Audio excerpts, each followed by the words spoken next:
شب معراج کی وہ رات ہے، بڑی مبارک رات ہے۔ اس رات میں بزرگ لکھتے ہیں کہ 12 رکعت نماز نفل پڑھی جاتی ہے۔ السلام علیکم ورحمۃ اللہ تعالی وبرکاتہ۔ الحمدللہ الذی حنان المنان، اما بعد فاعوذ باللہ من الشیطان الرجیم، بسم اللہ الرحمن الرحیم۔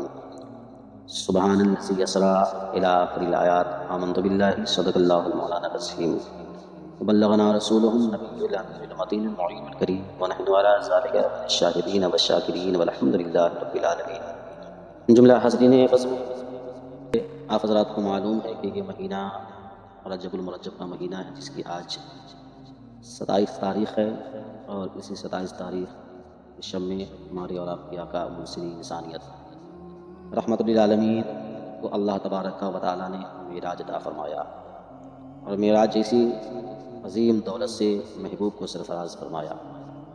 اب تک کہ ہم اور آپ یہ سنتے آ رہے ہیں کہ حضور صلی اللہ علیہ وسلم ام ہانی کے گھر تھے، جناب جبریل امین آئے، رب کا حکم دیا۔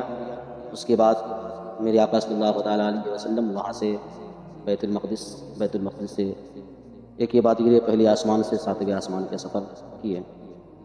لیکن آج میں آپ کو یہ بتانا چاہوں گا کہ ہمارے اور آپ کے آقا جب معراج میں جا رہے تھے، ان جاتے سمے جبریل امین نے میرے محبوب کو بہت ساری چیزوں کا مشاہدہ فرمایا اور مشاہدہ کرایا، اور میرے آقا صلی اللہ تعالیٰ علیہ وسلم نے بہت ساری چیزوں کو دیکھا بھی اور ملاحظہ بھی فرمایا۔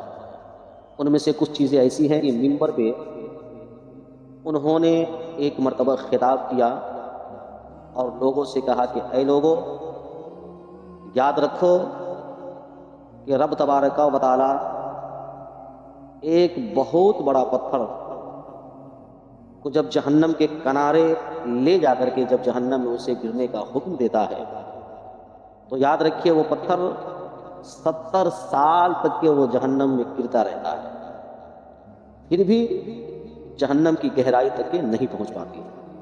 اب اس سے اندازہ لگائیں کہ جہنم کی گہرائی کتنی ہے، اور جہنم میں کیسے کیسے عجیب و غریب چیزیں وہاں پہ موجود ہے۔ یاد رکھیں وہ جہنم جس کے بارے میں اگر ہم سن لیں تو سننے کے بعد دل دہل جاتا ہے۔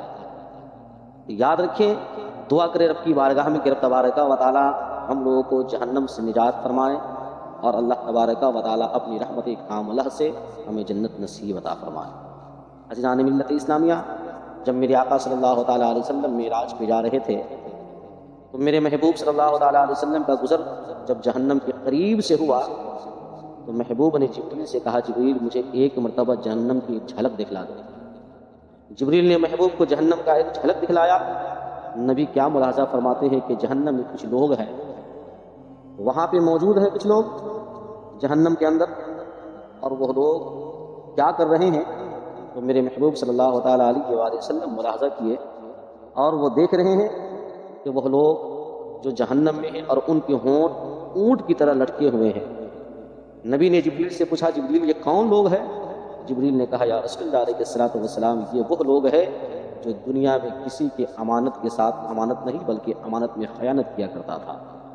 یاد رکھے، جو انسان کسی کی امانت میں خیانت کرتا ہے اسے جہنم میں کتنا بڑا دردناک عذاب دیا جاتا ہے۔ پھر نبی آگے تشریف لے گئے، دیکھا کہ ایک جماعت ہے جس کے سر کو بہت بڑا پتھر سے کچلا جا رہا تھا، پھر وہ سر صحیح ہو جا رہا تھا، پھر کچلا جا رہا تھا۔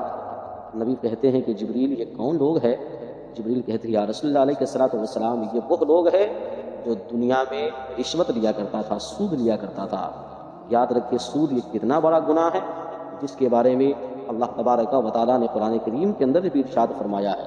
اور یاد رکھیے، اگر ہم ایک مسلمان ہونے کی بنیاد پہ رب نے اگر ہمیں دولت دیا ہے، اگر دوسرے مسلمان کو سود کے ذریعے اگر ہم دے رہے ہیں تو یاد رکھیے آپ دنیا میں بہت ہی بار اپنی زندگی میں خسارہ اٹھا رہے ہیں، نقصان اٹھا رہے ہیں۔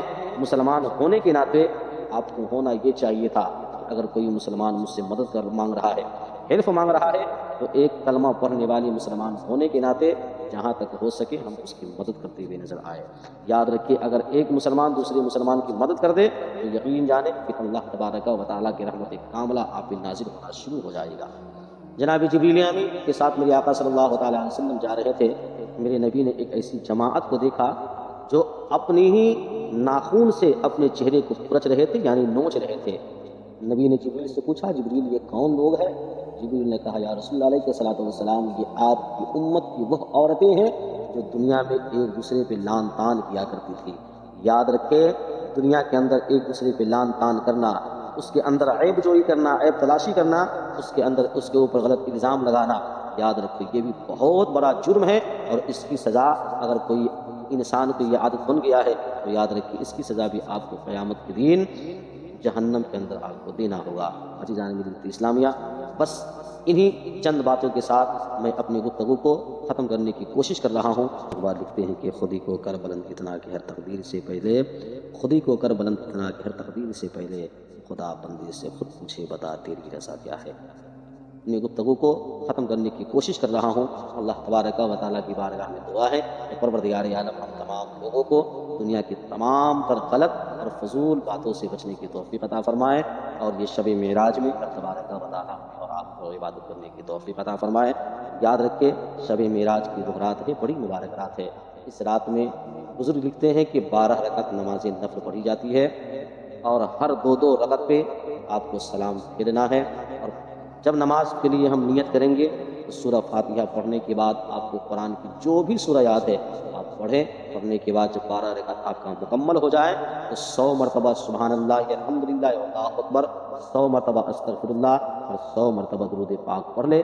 پھر آپ دعا کریں، اللہ تبارک و تعالیٰ آپ کی زندگی میں بھلائی عطا فرمائے گا۔ مجھے امید ہے کہ آپ تمام حضرات اس بات پہ عمل کریں گے۔ عزیزان ملت اسلامیہ، انہیں چند جملوں کے ساتھ آئیے ہم توبہ کرتے ہیں۔ استغفر اللہ ربی من کل ذنب و اتوب الیہ۔ السلام علیکم ورحمۃ اللہ تعالیٰ وبرکاتہ۔